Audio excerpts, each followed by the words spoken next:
Alright, we've made it this far. Let's talk about the Fast and Furious franchise.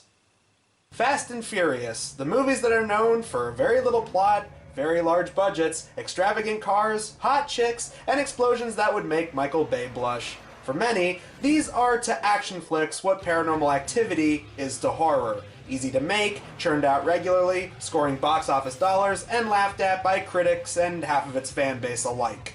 I say that because I'm friends with plenty of people who go to see these movies every time a new one comes out despite not liking them. And they always tell me that there was a time when Fast and Furious was genuinely respected. I know and follow plenty of people who are into sports cars and racing culture, and they tell me that the first few movies were actually really good. And from what I've seen, they're not wrong. The first few movies actually felt like movies. But over time, they got more played out, formulaic, and ridiculous. What started off as a simple meathead fantasy about racing cars quickly turned into an over-the-top action storyline involving gangs and secret agents and explosions and memes. We're family. Remember everyone, it's about family, and that's what's so powerful about it. So how exactly does Fast and the Furious translate to a theme park attraction? Well, with a franchise that deals with fast cars and action scenes, it shouldn't be too outside the realm of Universal Studios' wheelhouse. For a brief rundown of the family's run in the park, it started with the second movie, Too Fast, Too Furious. At Universal, there was a meet and greet with lookalikes for Tyrese Gibson and Paul Walker as they would drive around in their characters' respective cars. Again, nothing unfamiliar for Universal.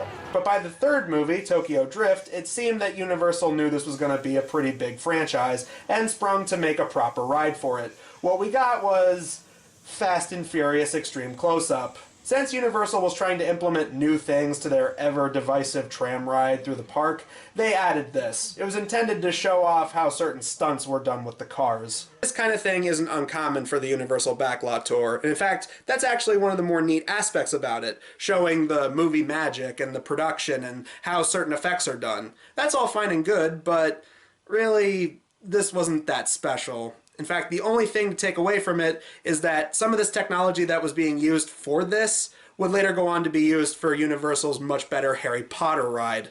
From what I can tell, they marketed the hell out of Extreme Close-Up, but the final result, from what I can see, just feels like, look over at these cars that Universal owns. Look, it's Garage 55. Look, they're filming a new Fast and Furious. Look at the awesome stunt work. And now watch the cars as they do a dumb dance for you. If you want to.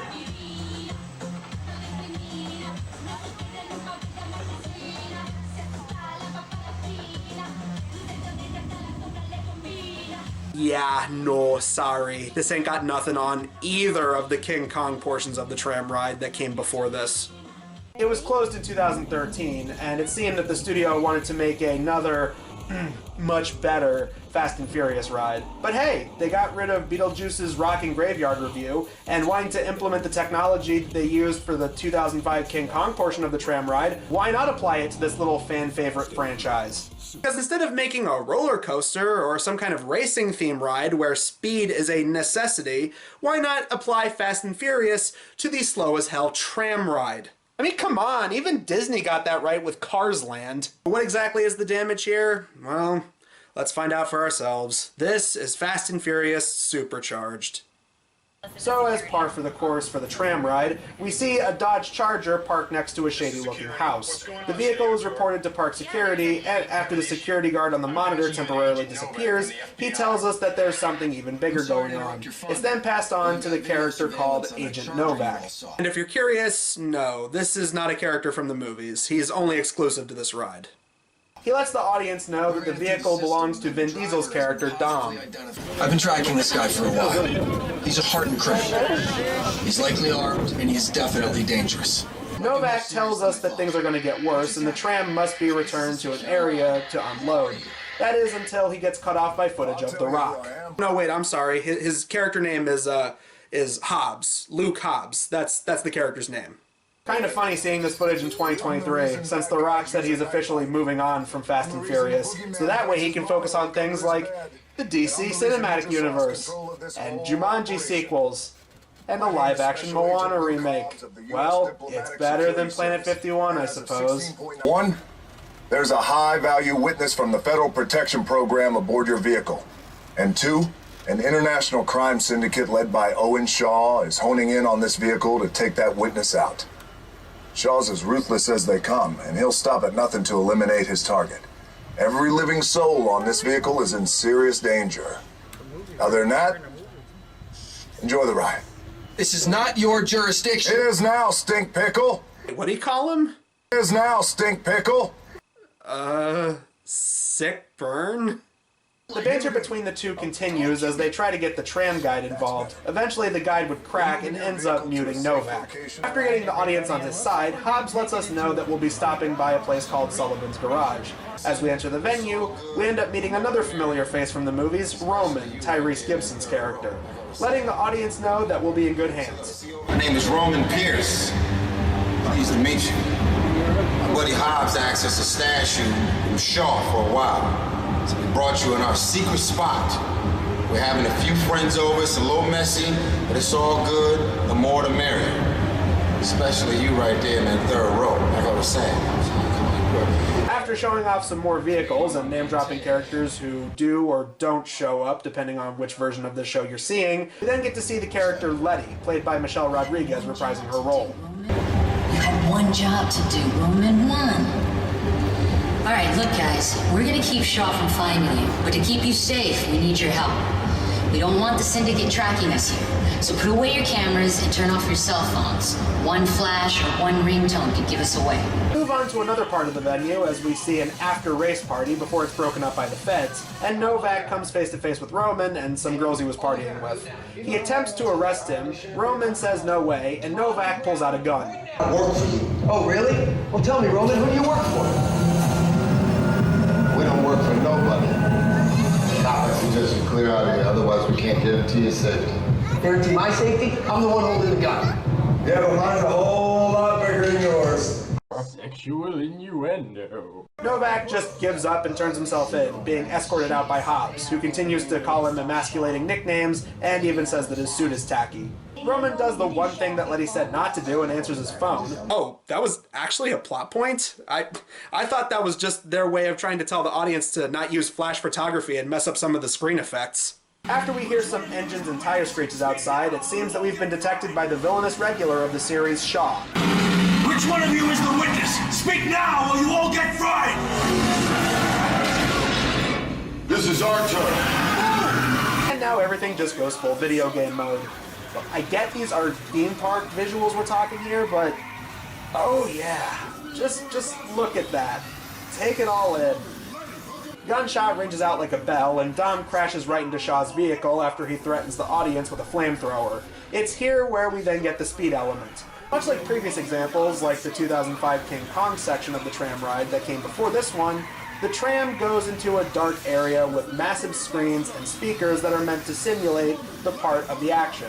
They simulate blowing through a concrete wall, because they're just that badass, and Letty hauls us on the back of their tow truck. From here on out, for the rest of the ride, it basically turns into an extended car chase sequence, so let's just go through the basics of what happens. Shaw opens fire, the chase proceeds onto a freeway, they use a giant claw mechanism to grab onto Shaw's car and flail him around for a bit. Then some attack drones shoot at us, but Hobbs and Roman open fire and it thankfully dodges us. Dom latches onto a drone and does enough damage for it to crash. We then get a dramatic jump through a bridge that's being constructed. Still less silly than a car swinging across a collapsing bridge. We safely stick the landing, we enter an open area closed off with loading freight containers and fog, and that's about it. We end things off with the gang welcoming us to the family. They say the bigger the family, the stronger it is. You guys did good out there. And you're welcome to join our crew anytime. That was Fast and the Furious Supercharged, and yeah, it was pretty dumb. I mean, it's pretty much what I expected from a ride based on Fast and Furious. Loud, explosive, incredibly in your face, you name it. The visual effects are video game tier. Even the Kong effects were better than this. What a put their all into that. The live action portions are mediocre at best, with most of the actors phoning it in. I mean, call it a hunch, but I'm assuming they took the universal paycheck and just did whatever they had to do.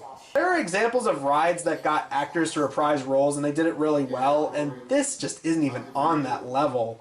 Even the action, as neat as some of it is to see cars flying through the air, just feels like we're watching a video game cutscene. Sure, the jump between 2D and 3D visuals was weird in some other rides, like the Simpsons ride, but it's still nowhere as uncanny as the jump between live action and animation that we get here. The thing has garnered such a bad reputation, even the Universal Creative Senior Vice President went on record saying this whole thing was a giant mistake. Specifically for the Florida version, but regardless. You know you messed up when the head of the company has to admit that something went wrong.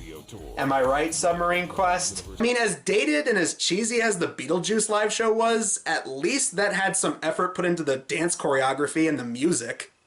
But in fairness, at least the Tram Ride did get a pretty educational and entertaining portion added to it with that special effects show. Charlie over at Theme Snark went into really good detail about this in his video on Supercharged, but yeah, from what he went over and the footage that I could find myself, this does seem like something much better, especially if you're into effects and filmmaking. It's like they finally remembered the movie magic that the backlot tram tours were supposed to highlight. Oh, right, they shut it down in January, along with the animal effects showcase, just so they could make way for a Fast and Furious roller coaster. Allegedly. Hooray. Still, one very important question remains. Is this the worst ride at Universal? More than likely. Is it the worst ride I've ever talked about? Well, I think that's a very good segue into our next episode, the 500th MediaWiz video on... Actually, this is technically your 500th video, because last month you did 5 videos instead of 4, so technically speaking, yeah, adding it all up, this is your 500th episode. Oh, crap. Tune in to part 2 of this video, which will be a continuation of the 500. Realize that's a total cop-out, right? Okay, just shut up. You want to know what else? You also forgot to credit Laughing Place for their Waterworld stunt show footage in your last review.